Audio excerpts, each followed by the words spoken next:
Hello, hello, hello, BFFs.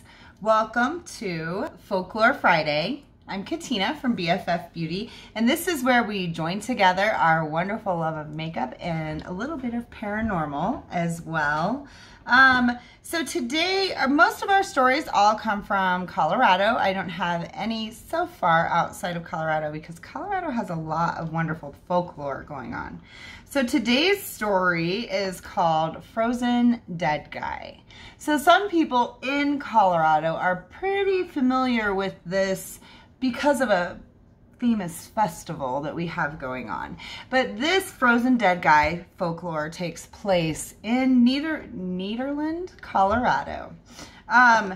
It involves a man who had kind of just an uneventful death. He died from a heart condition, but his daughter, Odd was her name, Odd, and her son had a passion for cryogenic freezing. So they chose to freeze this man. His name was Brito Morstel. So Brito Morstel was crypto-preserved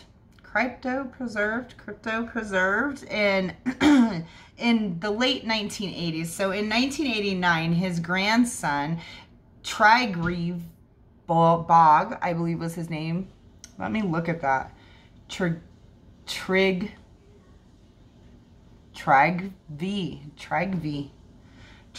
Bog. He shipped his grandfather to California, where he was frozen in liquid nitrogen there in a cryo lab for about 3 years. So from 1990 to 1993, this man was frozen. In 1993, his grandson and his daughter, Odd, brought him to Nederland, Colorado, where they had plans to build their own cryonic facility. However, shortly after bringing him there, his grandson was deported from the country for expired visa, I believe is what it was. So Odd, she began freezing him in her shed in the backyard in Nederland, Colorado. So in about 1995, Odd was evicted from her home. She had failed to pay the electric payment. She had failed to pay for her water. So because she no longer had plumbing or electricity in her home, she was evicted from her home. For fear of her dad thawing out in the backyard over this, having to move situation, she decided to let his presence be known in the shed. So she told the townspeople, "My father is cryogenically frozen. We've kept him on dry ice this whole time in the shed." And the town was like, "Oh my God, you can't be serious. We order you to take his body and leave town with it." But at the time, there was no laws against preserving a corpse in that town. So they quickly changed the laws, passed laws to change this. But Odd and her father, Brito, was grandfathered into this situation. So he then had to remain cryogenically frozen there.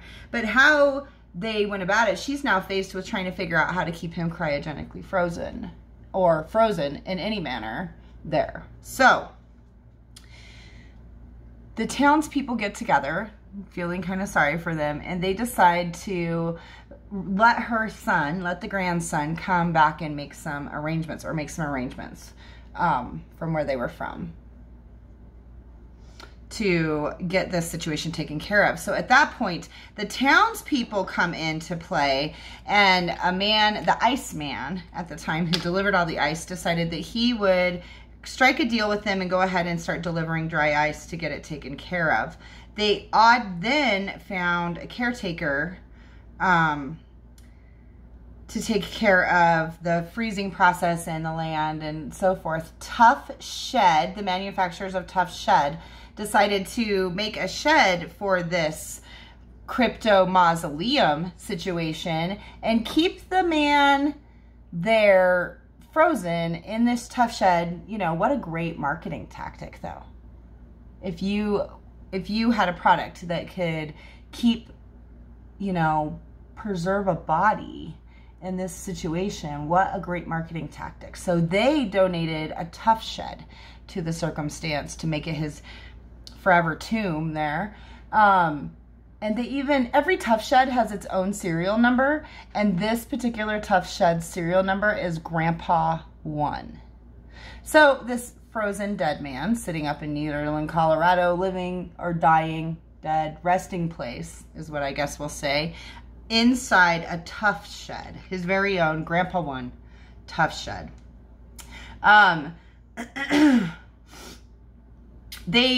This has become such a big thing, you know, the townspeople come to see. This man is encased in a tomb in there. They have tours of this man in there. So odd, you know, this man has now been in there for quite some time, but 24 years now, 24 years he's been there. So odd kind of, you know, open things up to the public for people to come in and check it out situation. For 18 years of his 24 years there, the Iceman delivered the ice, but it's said that there was some sort of falling out over money or something with him and the grandson.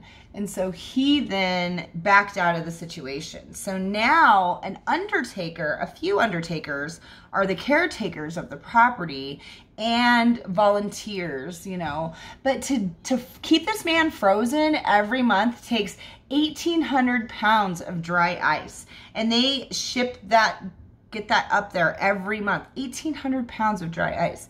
And the caretaker has to, you know, load it up, pack it on every day. So to make things just a little more fun, the town of Nederland in 2002 decided to have a frozen dead guy festival. So this man, you know, just lived his life, uneventful life, died of a heart attack, and then his family now has made his resting place, made him frozen in his resting place, and made him an attraction for this town.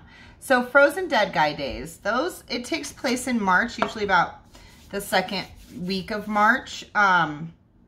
And they have things like coffin races, hearse races. They have some new game, the new Dead Guy game.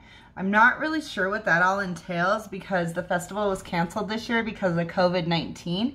So I couldn't really check out what all that entailed. But it sounded pretty cool. I mean, coffin races, hearse races, food, live music. I mean, they really make a big deal about this dead man still being there. He's the most unique resident, and he is a resident, by the way. I hope he doesn't get a voter's ballot this year. That was a little rotten to say, wasn't it? Anyway, so they give you, if you go there to hang out, you know, and they do the tours of this place, it's pretty cool. I saw a video. There are some videos on YouTube.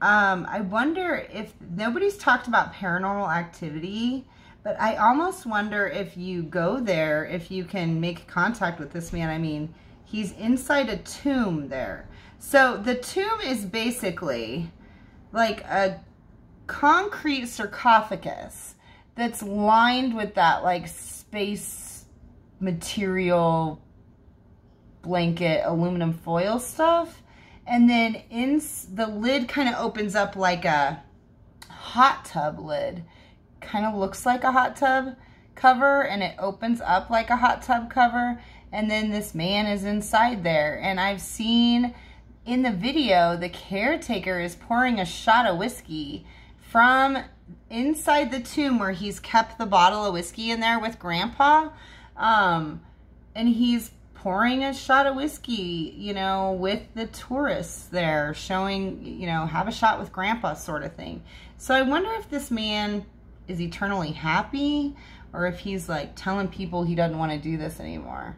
But either way, his resting spot for the time being is a concrete sarcophagus, and people are like stepping up.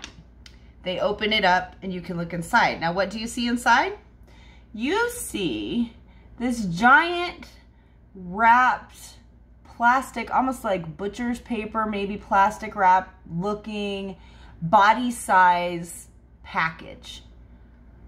you can't see a face. You can't see, you know, it's just like a wrapped up body size package, almost like last week's leftovers in Reynolds wrap, Reynolds freezer paper in there, with dry ice packed all around and the smoke billowing out. That's what you see when you open it.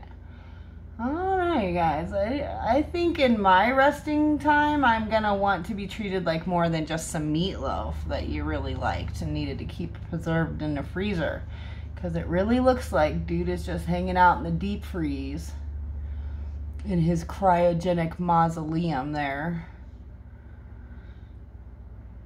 So you almost have to wonder, would it be better for this man to be able to be resting somewhere? I don't know. I kind of feel like it would be better for this man to be resting somewhere. Don't you? I don't know if this is going to be his final resting spot, because I looked up some things seeing if there's some talk of him maybe being moved to a different facility or thawing out and taking a permanent resting place in the ground. But it doesn't look like there's any of that like in the works or anybody really looking to make that happen. I guess, you know, the town is really making a mint off people coming to see their frozen dead guy, so why would you want to, you know, disrupt a good thing, I suppose, in their mentality. But I think I would want to be resting in a final resting spot without a bunch of people like consistently opening the lid to my resting spot. I don't know. The things we do as humans is a little crazy, but here in Colorado, we leave a dead guy on display.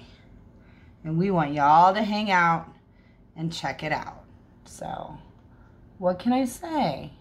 If you get a chance to get up to Nederland, Colorado, and check out this frozen dead guy, I don't know, maybe talk to one of the volunteers there and see what they get. I wonder how you get a gig like that to be the caretaker of the frozen dead guy, because that would just be super cool, I think. Yeah. So guys, that's the folklore for today. Tell me what you think. Let me know if you make it up that way. Take some pictures. Tell me if you see anything, hear anything crazy. If I've gotten anything wrong or there's something more you want to add to it, please let me know. A lot of the stories that I get messages from friends, family, BFFs out there who want to hear about certain things here in Colorado. A lot of these things I didn't really know about, and I've lived here practically my whole life. So I'd really like to hear if there's something in your area. Maybe we can check it out here on BFF Beauty. That would be really cool. Maybe you can come hang out and check it out and tell your story with us. I would like that too. In fact, maybe we'll get something in the works that there's a drawing and somebody can come on and tell a folklore themselves. We'll see. Hit us up. Look for that. Until next time, BFFs, have a wonderful weekend. Thanks for joining Folklore Friday. Be good to each other.